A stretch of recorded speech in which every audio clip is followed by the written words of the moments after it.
I built a gate for my 8-foot privacy fence to keep noisy neighbors out, or to keep me in. Either way, you want one too? Follow me and lessons anfangen. There's dirt on my hands, strong like a tree. There's roots where I stand. I gathered all the lumber I needed, and then I went to the miter saw to cut them to size. For the pedestrian gate, I used deck boards that are 5/4 by 6. They're 10-foot long boards, so I cut them to size. It's the same boards like I use for the fence. Those boards are pretty heavy and thick, so for the large gate, I will use thinner boards to not only shave off some weight, but I will also flip the hinges so the gate will open to the outside. So the way the gates will be attached, the door would bulge out when I would use the thicker boards. I want to have the final look as flat as possible with the fence, so the thinner boards will do great.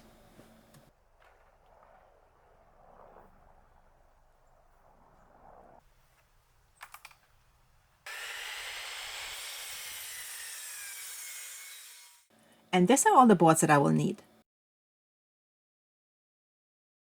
The fence is built, however, is still not painted yet. I wanted to paint the fence when I had all the boards for the gates cut, so I can paint them all together at the same time. You wonder why I didn't just build the gates first, install them, and then paint everything? Well, the way the hardware is attached, there would be no way around it but to paint it. And I hate the look of overpainted hardware. It drives me nuts. I just can't do it. So I want to paint the lumber for the gates first, then assemble them. Much more work, but worth the extra mile. To paint everything, I'm using a paint spray gun. Those guns are pretty inexpensive and worth every penny. However, you have to try to keep the spray gun constantly at the same distance to the lumber, otherwise you end up with uneven coverage. Also, I would recommend to run the paint through a paint strainer to remove anything that could clog the spray gun. I coated each side twice. One thing I noticed during the painting process, I very much dislike painting. Not my thing at all. It is scheisse, if you know what I mean. Excuse my language. Once everything dried, it was time to construct the gate. There are many different ways on how to construct a gate. I went with the simplest route and just ordered some hardware pieces that will help me connect all the pieces in no time. This hardware is heavy duty and has extra holes on the sides to hold the gate in place for years to come. Or at least so I will hope. Simply connect the hardware to the 2x4s. If you like my content, please like, comment and subscribe. Also click the bell button to get notified of new videos.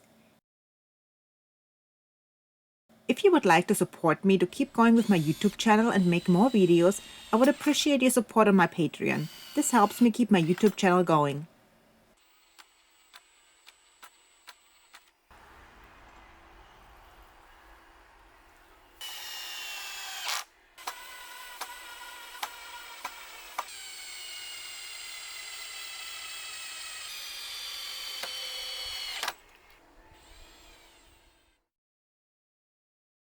Once I had the gate frame assembled, I moved it into place in the most awkward way. It really wasn't that heavy, but the width made it hard to spread your arms just enough to carry it. But I got it where it needs to be. Then I assembled the second gate.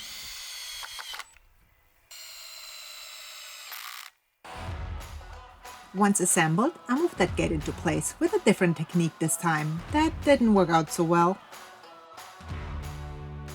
But anyways, I got it in place.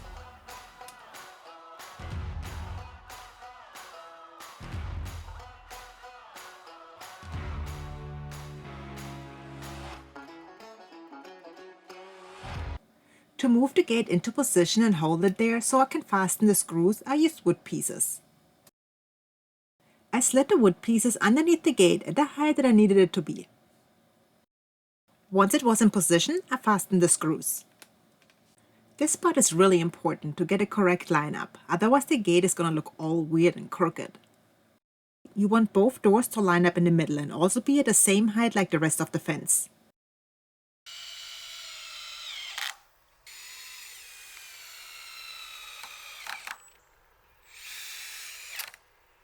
Always make sure to use your level throughout the process.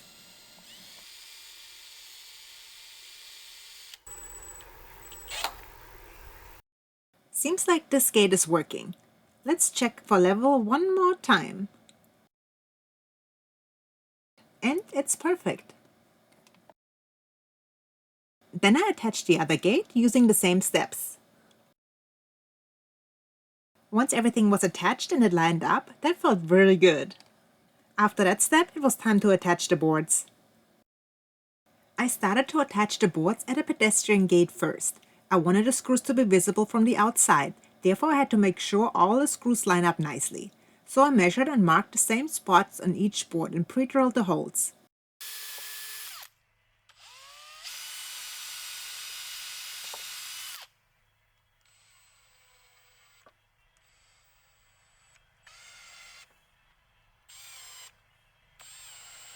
Oh, and did I show you the hardware yet that I attached to the pedestrian gate?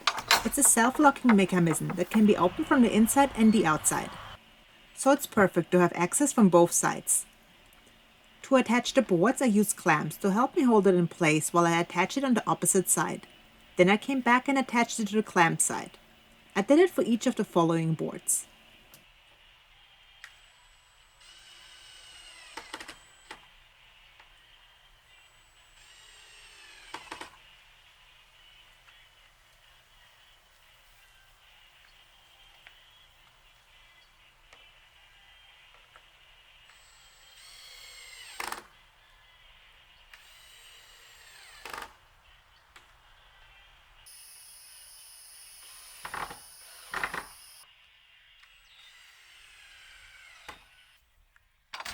Once the pedestrian gate was finished, I followed the same steps for the vehicle gate.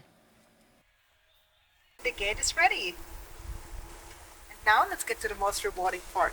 Let's put on the hardware. The handles I ordered from Amazon. The latch I got from Home Depot. Initially I had ordered a different latch from Amazon, but the quality was very cheap, so I returned that and went with the heavier duty one from Home Depot. It's simple to attach, just screw it on. For the handles, I drilled a hole straight through the door where I wanted the handles to sit. Then I used the included hardware to attach it.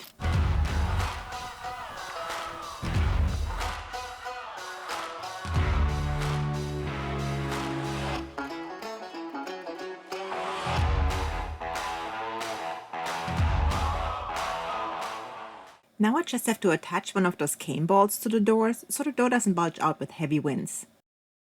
And we are fertig! All the hardware is working great. The vehicle gate works, and the pedestrian gate. Perfect. I'm very happy with everything how it turned out. What do you think? Do you like the gate? Do you think it will start sagging in the future? In the past, I've used similar hardware to this, but less heavy duty, and I had no issues with the gate. However, it was an 8-foot gate. I'm thinking to relieve some stress on the hinges, I might have to add a third hinge on each side of the gate. What do you think? Will it be necessary? Let me know in the comments below. Like always, I really appreciate your support. See you next time. Tschüss!